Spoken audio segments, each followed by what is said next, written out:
Hello everyone, welcome back to my new blog. তো দেখো বন্ধুরা, আমি সকাল সকাল কোথায় যাচ্ছি, নদী পার করে অনেক দূরে কেন যাচ্ছি, ভিডিওটা দেখো তাহলে বুঝতে পারবে।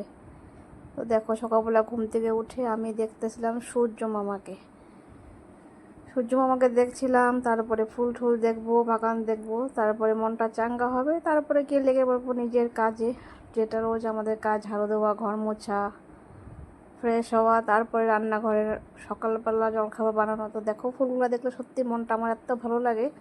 এই জন্য আমি রোজ সকালবেলা উঠে চেষ্টা করি আগে গাছপালাগুলোকে একটু দেখে নেওয়ার জন্য, মনটাকে তাজা করার জন্য আর কি। তারপরে দেখো, গাছপালা দেখে এখন যাইতে হবে রুমে, যা যা কাজকর্ম আছে সব করতে হবে। শুধু গাছ দেখলে, ফুল দেখলে তো হবে না, নিজের কাজও তো করতে হবে। তো চলো করে নিই কাজকর্ম। তো বন্ধুরা দেখো, কাজকর্ম শেষ করে চা খেয়ে দেখো একদম রেডি হয়ে গেলাম। এদিকে ছেলে পড়াশোনা করছে, আর এখন প্রায় বাজে 9:15, একটু বেশি আর কি। তো কোথায় যাব, কেন যাব, ভিডিওটা দেখো তাহলে বুঝতে পারবে কোথায় যাব। এই চলছে আমাদের গাড়ি। আর দেখো চারদিকের পরিবেশটা শুধু দেখো, কি সুন্দর আকাশটা শুধু দেখো, আর চারদিকে শুধু সবুজ আর সবুজ।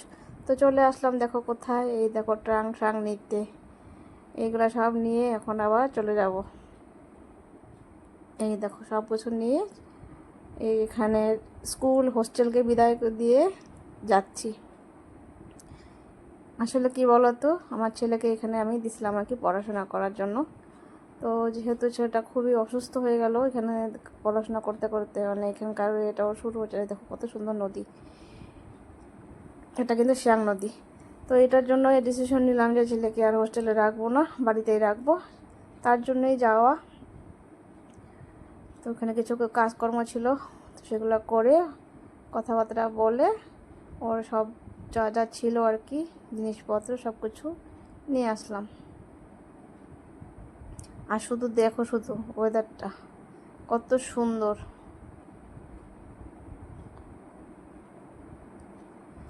আমার এত ভালো লাগে এগুলো দেখতে। আর এখানে দেখো পাহাড়টা একদম নীল, আর আকাশটা দেখো কত সুন্দর। তো অনেকটাই দূর, আবার অতটাও দূর না, এরকম আর কি। কেমন লাগছে তোমাদের দেখে বলো কমেন্টে।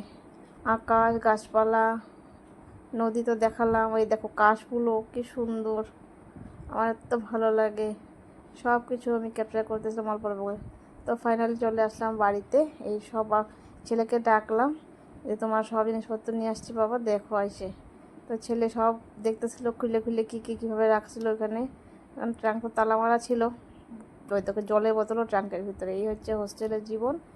তো ছেলেকে একটু বললাম কি, এগুলো সব বের করতে থাকো বাবা, আমার তো কাজ আছে, তারপরে আমি যা করা করে নেবো সব। ওকে দেখো মুখটা দেখো, আর কি হাসি হাসি বন্ধুরা।